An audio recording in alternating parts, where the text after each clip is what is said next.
Hi everyone, welcome to Scrappy Desk, and I'm Teresa here, and today I will be sharing a tutorial how to give a new look to this white box. For this project I will be using this pattern paper, and this pattern paper is from Dressmycraft Mom to Be paper collection.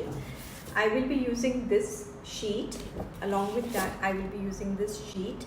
So this is the transfer me sheet I will be using along with those pattern papers, and this transfer me is mom to be #1. So let's get started.